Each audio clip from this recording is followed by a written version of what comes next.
बिस्मिल्लाहिर्रहमानिर्रहीम। अस्सलाम वालेकुम नाज़रीन, आप यूट्यूब चैनल देख रहे हैं। मैं इमरान खान हूँ। कुछ खबरें बड़ी इंपॉर्टेंट हैं और सबसे जो अहम खबर है वो DGISPR ने एक प्रेस कॉन्फ्रेंस की है और पहले से ही अनाउंस था कि वो प्रेस कॉन्फ्रेंस करेंगे। और DGISPR की प्रेस कॉन्फ्रेंस के हवाले से जो हेडलाइंस हैं वो अलग अलग किस्म की छापी सब ने।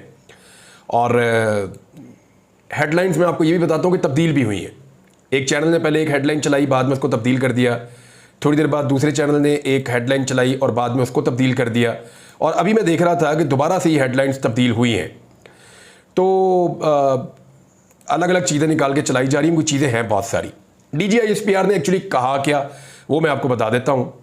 ये पाक फौज के तर्जुमान लेफ्टिनेंट जनरल अहमद शरीफ चौधरी, इन्होंने कहा कि अज़म इस्तेहकाम का जो ऑपरेशन है उसको सियासत की भेंट चढ़ाया जा रहा है।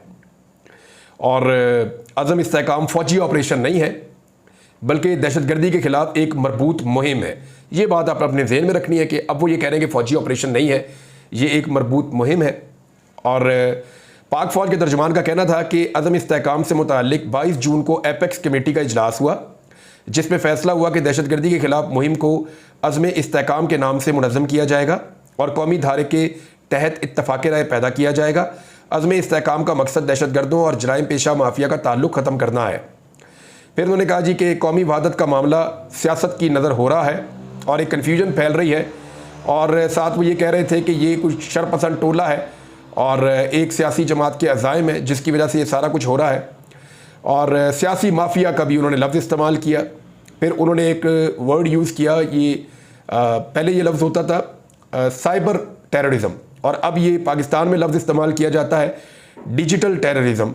और इसका जो जोड़ा जाता है मामला वो एक सियासी जमात के साथ है, पाकिस्तान तहरीक इंसाफ के साथ ही है और उसके सोशल मीडिया के साथ है। अच्छा, उन्होंने कहा एक बहुत बड़ा सियासी माफिया खड़ा हो गया कि ये ऑपरेशन अज़्म इस्तेहकाम नहीं करने देना। एक मजबूत मुतहर्रिक लॉबी चाहती है दहशतगर्दी के खिलाफ कार्रवाइयों के मकासद हासिल ना हो। उन्होंने कहा जी अज़्म इस्तेहकाम जो है वो एक हमागीर किस्म की बड़ी मुहिम है और इसको कामयाब करना होगा। फिर उन्होंने ये भी कहा कि जो दहशतगर्द हैं उनके साथ तो प्रैक्टिकली जाके लड़ा जा सकता है, लेकिन ये जो डिजिटल दहशतगर्दी है इससे लड़ने के लिए कानून की ज़रूरत है और कानून के मुताबिक चीज़ें करनी पड़ेंगी। और उन्होंने इस चीज़ के ऊपर जोर दिया। वज़ीर-ए-आज़म शहबाज शरीफ ने मज़ीद मुतहर्रिक इंसदाद दहशतगर्दी मुहिम की मंजूरी दी है, लिहाजा अज़म इस्तेहकाम हमागीर मुहिम है जिसमें इत्तफ़ाक़ राय होगा। फिर उन्होंने कहा कि अब हम तवातर के साथ प्रेस कॉन्फ्रेंसेस किया करेंगे ताकि फ़ौज के खिलाफ जो प्रोपेगेंडा है उसका जवाब दिया जा सके। फिर सिक्योरिटी ऑपरेशंस के हवाले से उन्होंने कहा कि इस साल सिक्योरिटी फोर्सेस ने 22,409 इंटेलिजेंस बेस्ड ऑपरेशन किए जिनमें 31 इंतहाई मतलूब दहशतगर्दों समेत 398 दहशतगर्दों को हलाक किया गया, जबकि 137 ऑफिसर्स और जवान अब तक शहीद हुए हैं। और रोज़ाना की बुनियाद के ऊपर लगभग 112 ऑपरेशंस उनका ये कहना है कि वो किए जा रहे हैं। मदारस की रजिस्ट्रेशन के ऊपर उन्होंने बात की, बेनामी प्रॉपर्टीज़ पे उन्होंने बात की, नॉन कस्टम पेड गाड़ियों के ऊपर उन्होंने बात की, जो पेट्रोल की स्मगलिंग हो रही है उसके ऊपर उन्होंने बात की बड़े ज़ोरदार तरीके से कि कितने अरबों रुपए की स्मगलिंग कैसे पेट्रोल की होती है, ईरानी पेट्रोल पाकिस्तान में पहुंचता है बॉर्डर से। फिर उन्होंने और चीज़ें इस तरह की बताई, स्मगलर्स के बारे में उन्होंने बात की, कुछ चीज़ों के बारे में वो कहते हैं पता ही नहीं है। बन्नू वाक़े में उन्होंने बात की कि कैंट पर दहशतगर्दों के हमले और फायरिंग से पाक फौज के 8 जवान और कुछ मासूम शहरी शहीद हुए थे। अमन मार्च में मुसल्लह लोग शामिल हुए जिन्होंने चाय वकुआ पर फायरिंग की, दीवार को गिरा दिया और राशन डिपो को लूटा। फौज ने SOPs के मुताबिक बिल्कुल दुरुस्त रद्द-ए-अमल दिया। फिर 9 मई के मनसूबा साजों और सहूलतकारों को ढील देने के हवाले से उन्होंने कहा कि 9 मई के बाद इंतशारी टोले ने प्रोपेगेंडा किया था कि फौज ने जत्थों को गोली क्यों नहीं मारी। इसका मतलब है फौज ने यह वाकया खुद कराया। फौज SOPs के मुताबिक तनसीबात पर हमले हों तो पहले वार्निंग दी जाती है। फिर उन्होंने कहा कि हमारा अदालती और कानूनी निज़ाम, ये ज़रा जुमला गौर तलब है, उन्होंने कहा कि हमारा अदालती और कानूनी निज़ाम 9 मई के मनसूबा साजों और सहूलतकारों को ढील देगा और कैफरे किरदार तक नहीं पहुंचाएगा तो मुल्क में मजीद इंतशार फैलेगा। ये स्टेटमेंट इस वक्त बहुत इंपॉर्टेंट है क्योंकि इमरान खान साहब के जो अपने केसेस हैं वो अब 9 मई के हवाले से रह गए हैं और 9 मई वाले इमरान खान साहब के केसेस अब जो दहशतगर्दी की अदालतें उनके अंदर सुने जा रहे हैं। और इमरान खान साहब ने आज इसके बारे में बात भी की है। उन्होंने क्या कहा वो मैं आपको बाद में बताता हूं। उन्होंने कहा अमन व अमान का क़याम सूबाई हुकूमत की जिम्मेदारी है, फौज की जिम्मेदारी नहीं है, डिजिटल दहशतगर्दी। फिर उन्होंने TLP के धरने के ऊपर बात की और फौज का किरदार मुस्तरद करते हुए उन्होंने कहा कि धरने का मौजू फ़लस्तीन था। कल को जमात इस्लामी भी इस्लामाबाद में धरना देगी तो लोग दावा करेंगे कि इसके पीछे फौज का हाथ है। हुकूमत और इदारे फ़लस्तीन के मौजू की हसासियत को मद्देनजर रखते हुए धरने के मामले को हल करने की कोशिश कर रहे थे कि प्रोपेगेंडा शुरू हो गया कि इसमें फौज का हाथ है। अच्छा, इसमें जो है ना वो जमात इस्लामी के साथ, बाकी सारी जमातों के साथ और तहरीक लब्बैक के साथ जो अलग अलग किस्म का रवैया था, वो रवैया वजह बना ये सवाल उठने का। और ये सवाल मैंने भी उठाया, बहुत सारे और लोगों ने उठाया कि तहरीक लब्बैक को वही पुलिस कहती है रिलैक्स, हम आपके साथ हैं। जमात इस्लामी को वही पुलिस मारती है, बाकी सबको मारती है, झंडे भी छीन लेती है। तो ये थोड़ा एक फ़र्क था रवैयों का, जिससे ऐसा लगा कि शायद फौज पे तो किसी ने इल्ज़ाम नहीं लगाया, लेकिन ये कहा गया कि रियासत कम से कम इनके साथ सलूक अलग तरह का कर रही है और बाकियों के साथ सलूक जो है वो अलग तरह का कर रही है। ये एक चीज़ थी जिसके ऊपर लोग बात कर रहे थे। अब इसके रद्द-ए-अमल के तौर के ऊपर पाकिस्तान तहरीक इंसाफ ने क्या स्टेटमेंट दिए हैं वो मैं आपको बता देता हूँ। उमर अयूब साहब ने, उनके साथ बैरिस्टर गौहर बैठे हुए थे, उनके साथ असद कैसर साहब थे, शुएब शाहीन साहब थे, तो पार्टी की काफ़ी क़यादत जो है वो उसके अंदर मौजूद थी। उन्होंने कहा कि DGISPR की प्रेस कॉन्फ्रेंस सियासी हुकूमत की नाकामी है, ये उमर अयूब साहब ने कहा। और DGISPR की प्रेस ब्रीफिंग सियासी हुकूमत की नाकामी है। उन्होंने बतौर वज़ीर ख़जाना मीडिया से गुफ्तगू की और बैरिस्टर गौहर के हमरा वो मीडिया से बातचीत कर रहे थे। पुलिस की आज की रेड हमारे मेंबरान असम्बली के बयान हल्फी हथियाने का बहाना था। हुआ ये कि सुबह के वक्त पाकिस्तान तहरीक इंसाफ का जो सेक्रेटेरिएट है उसके ऊपर अचानक से इस्लामाबाद पुलिस ने धावा बोला। बहुत बड़ी तादाद में वो आ गए, चारों तरफ से उन्होंने घेर लिया, वीडियो बनाने से उन्होंने मीडिया को मना कर दिया, कवरेज भी बिल्कुल रोक दी और पाकिस्तान तहरीक इंसाफ के जितने लोग वहाँ मौजूद थे, ख़वातीन या हजरात, उनको हिरासत में ले लिया गया। फिर रऊफ़ हसन साहब को, जो सेक्रेटरी इत्तलात हैं पाकिस्तान तहरीक इंसाफ के तर्जुमान हैं, उनको गिरफ्तार कर लिया गया। और उसके बाद जितने भी इक्विपमेंट था वहाँ पे, जितनी टेक्निकल चीज़ें थी, कंप्यूटर्स थे, लैपटॉप्स थे, वो सारे के सारे पुलिस ने अपने कब्जे में लिए और वो गाड़ियों में रख के ले गए। इसके अलावा बहुत सारे कागजात भी पुलिस ने वहाँ से उठा लिए। अब उसमें ये पाकिस्तान तहरीक इंसाफ ने कहा कि हमारे जो अदालती फैसले के बाद जो बयान हल्फी हमने जमा किए थे अपने अरकान असम्बली से, वो बयान हल्फी भी वहाँ पड़े हुए थे दफ्तर में, वो भी पुलिस उठाकर ले गई है। और वो ये कह रहे हैं कि ये इसका बहाना था, बयान हल्फी हथियाने का बहाना था। हमारी एजेंसी से बर्दाश्त नहीं हो रहा कि PTI को ये नशिस्तें क्यों दी जा रही हैं। उन्होंने कहा कि बानी तहरीक इंसाफ कहते हैं कानून की पासदारी से मुल्क तरक्की करता है। PTI हुकूमत ख़त्म हुई, इस वक्त मईशत की ग्रोथ 6% थी और PDM हुकूमत में मईशत की ग्रोथ मनफी में चली गई थी। उमर अयूब ने कहा कि हमारे मेंबरान असम्बली पर इंसदाद दहशतगर्दी की अदालत में केसेस चल रहे हैं। पाकिस्तान की अवाम ने तहरीक इंसाफ को कामयाब करवाया।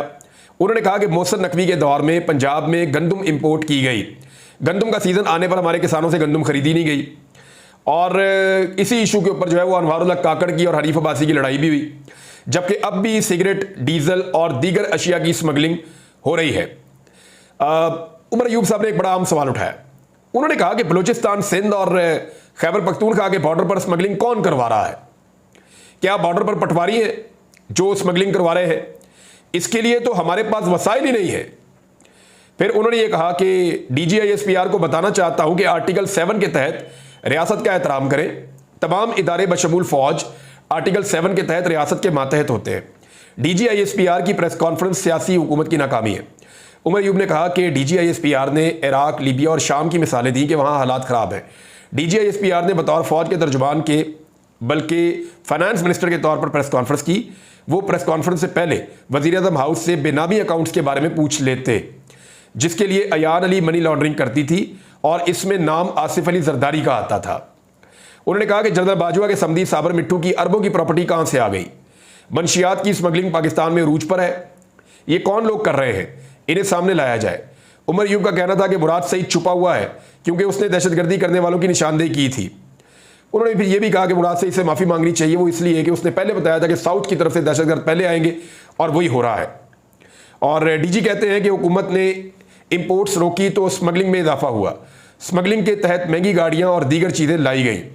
उन्होंने कहा कि नेक्टा 2008 में बना था जिस पर मुख्तलिफ रिपोर्ट्स आती रही, जबकि PTI हुकूमत के दौर में दहशतगर्दी कम हुई थी। हाइब्रिड निज़ाम इस मुल्क में मजीद नहीं चल सकती।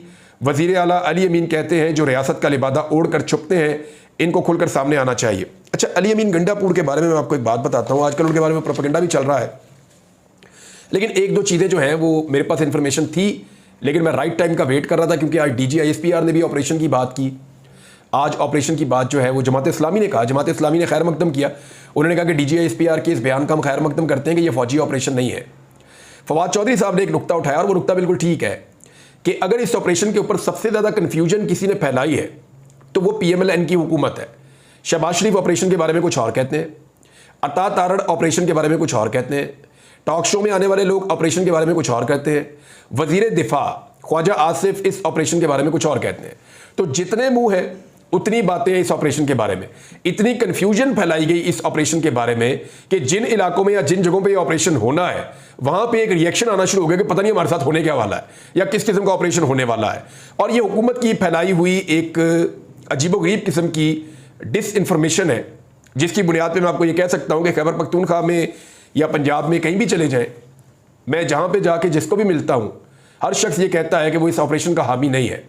यानी मुझे कोई भी बंदा ऐसा नहीं मिला जो कह रहा हो कि फौरी तौर पे एक बड़ा ऑपरेशन लॉन्च होना चाहिए। इस ऑपरेशन के मकासद, ये ऑपरेशन किस तरीके से होगा, ये ऑपरेशन एक्चुअली है क्या, और क्या ये एक फौजी ऑपरेशन है या कोई और मुहिम है, ये है क्या चीज़। IDG ASPR ने थोड़ा इसके ऊपर रोशनी डाली है, लेकिन इस पर हुकूमत की ये जिम्मेदारी थी कि वो एक सही तरह का नैरेटिव इसके ऊपर खड़ा करते और वो बताते, गाइड करते कौम को कि एक्चुअली होने क्या जा रहा है। कम से कम सारी जमातों को बैठाते। अब एक तरफ उन्होंने कहा जी हम APC बुला रहे हैं, सारी जमातें उसमें आ जाएं। तहरीक इंसाफ ने कहा जी कि हमारे सख्त आपसे इख्तलाफात हैं, इसके बावजूद हम APC में आएंगे।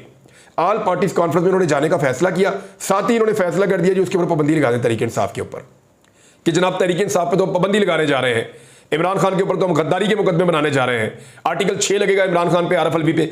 अब ऐसी सूरत हाल एक तरफ पैदा करेंगे, दूसरी तरफ एक कंसेंसस पैदा करने की कोशिश करेंगे, तो चीज़ें होंगी नहीं। फवाद चौधरी ने कहा कि इमरान खान जो है उसी के साथ जो है वो पब्लिक की विल चल रही है इस वक्त। उनके कहने का मतलब ये था कि इमरान खान को साथ लेकर चलेंगे तो पब्लिक भी साथ चलेगी, इमरान खान को साथ लेकर नहीं चलेंगे तो पब्लिक साथ नहीं चलेगी। मैं आपको ये बताता हूँ कि जो लास्ट मीटिंग हुई थी नेशनल एक्शन प्लान की, उसमें अली अमीन गंडापुर ने IPPs की बात की थी और ये कहा था कि कौन मुआहदे कर गया, क्या उनको कभी सजा मिलेगी। ये है कौमी सलामती के असल इशूज़। यानी हम बिल जमा करवा रहे हैं, हम क्यों जमा करवाएं बिल भाई। मुआहदे करके गए आसिफ अली जरदारी और नवाज शरीफ, और महंगे मुआहदे उन्होंने किए। 40 खानदानों की जेब के अंदर पैसा जा रहा है या चंद इदारों की जेब में पैसा जा रहा है, अवाम की जेब से ये निकल रहा है। तो एक आम पाकिस्तानी या खैबर पख्तूनख्वा का एक आम सारिफ उसका बिल क्यों अदा करे जो मुआहदे किए आसिफ अली जरदारी और नवाज शरीफ ने, हम उसकी सजा क्यों भुगते अगर उन्होंने गलती की है। तो ये उन्होंने अली अमीन गंडापुर ने वहां पे इसके अंदर ये बात की थी और ऑपरेशन का कोई जिक्र नहीं था। ये मैं सोर्सेज से आपको इन्फॉर्मेशन दे रहा हूं कि जो पहली मीटिंग हुई थी उसमें ऑपरेशन का कोई जिक्र नहीं था, बल्कि अली अमीन गंडापुर ने एक जुमला बोला था, good Taliban are dead Taliban, कि ये जो गुड और बैड तालिबान का मामला है ना, ये ख़त्म करना होगा। ये जो स्टेटमेंट अब अली अमीन गंडापुर ने एक जारी किया है, उस स्टेटमेंट के बाद एक भूंचाल आया हुआ है। मेरी इन्फॉर्मेशन के मुताबिक उसका रिएक्शन भी आ रहा है और पाकिस्तान तहरीक इंसाफ पे और खैबर पख्तूनख्वा की गवर्नमेंट पे इसका रिएक्शन आना है, ये मैं आपको पहले बता देता हूँ। अली अमीन गंडापुर ने जो बात की है ना, ये कोई आज का मसला नहीं है, कोई 2 दहाइयों का मसला है, बल्कि 2 दहाइयों से ज़्यादा हो गई हैं कि पाकिस्तान में कुछ ऐसे ग्रुप्स हैं जो यहाँ फिरते हैं और उनको बड़ी प्रोटेक्शन होती है। यानी उन्हें कोई नहीं रोकता, ना उनकी गाड़ी कोई रोकता है, चेक करता है, ना कोई ये देखता है कि इनकी गाड़ी का नंबर असली है या नकली है, कोई ये नहीं देखता कि इनके पास जो हथियार हैं उनके लाइसेंस हैं या नहीं हैं, कोई ये नहीं देखता कि ये इस हुलिये में घूम रहे हैं, क्या घूमना चाहिए या नहीं घूमना चाहिए, कोई ये नहीं पूछता कि इनके पास इतना पैसा कहाँ से आ रहा है, कोई ये नहीं पूछता कि ये भत्ता कैसे इकट्ठा हो रहा है।